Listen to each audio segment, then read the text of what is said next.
Bismillahirrahmanirrahim. Assalamualaikum warahmatullahi wabarakatuh. Perkenalkan, nama saya Benny Fadila. Saya mahasiswa Angkatan 19 Institut Agama Islam Tazkiyah. Di video kali ini insya Allah saya akan menjelaskan sejarah singkat lahirnya filsafat Islam. Lahirnya filsafat Islam merupakan transmisi dari filsafat yang sudah ada sejak 500 tahun sebelum Masehi.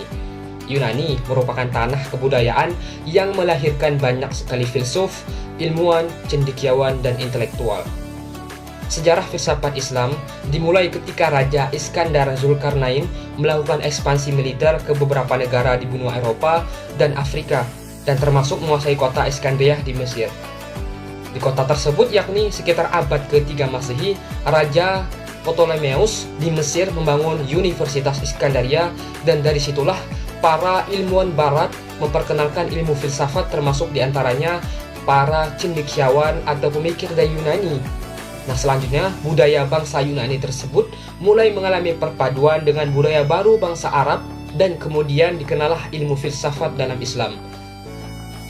Pengertian filsafat Islam secara etimologi, filsafat berasal dari kata Yunani filosofia, yang artinya cinta kebijaksanaan. Nah, filsafat adalah hasil berpikir tentang hakikat segala sesuatu secara sistematis, radikal, dan universal.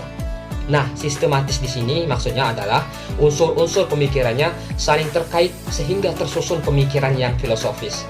Sedangkan radikal adalah berpikir secara mendalam sampai akar permasalahan. Dan universal adalah pola berpikir dari berbagai sudut pandang yang muatan sampai pada tingkat umum pada realitas manusia secara keseluruhan. Nah, dalam filsafat Islam ada beberapa pendapat. Secara etimologi, yang pertama menurut Ibrahim Madkur adalah pemikiran untuk menjawab tantangan zaman mencakup Allah dan alam, wahyu dan akal, agama dan filsafat. Sedangkan menurut Ahmad Fuad Al-Ahwani adalah pembahasan tentang alam dan manusia tentang ajaran Islam. Nah, tokoh-tokoh dalam filsafat Islam. Sebenarnya ada banyak sekali tokoh-tokoh dalam filsafat Islam. Namun, saya akan menjelaskan beberapa tokoh-tokoh filsafat Islam yang terkenal. Nah, yang pertama ada Al-Kindi. Al-Kindi atau Abu Yusuf Ya'qub bin Ishaq bin As-Sobah bin Imran bin Ismail bin Al-Ash'ad bin Qaish Al-Kindi. Dikenal sebagai sosok muslim pertama yang memunculkan gagasan tentang filsafat. Dan ia juga yang berpendapat bahwa ajaran agama Islam sebenarnya tidak berbeda jauh dengan ilmu filsafat atau falsafah, sehingga keduanya bukanlah dua hal yang bertentangan. Tidak hanya cerdas sebagai filsuf atau pemikir Islam yang diakui oleh bangsa Barat, Al-Kindi juga menghasilkan banyak karya dalam bidang ilmu pengetahuan lainnya, seperti aritmatika dan musik. Nah, kemudian Al-Farabi.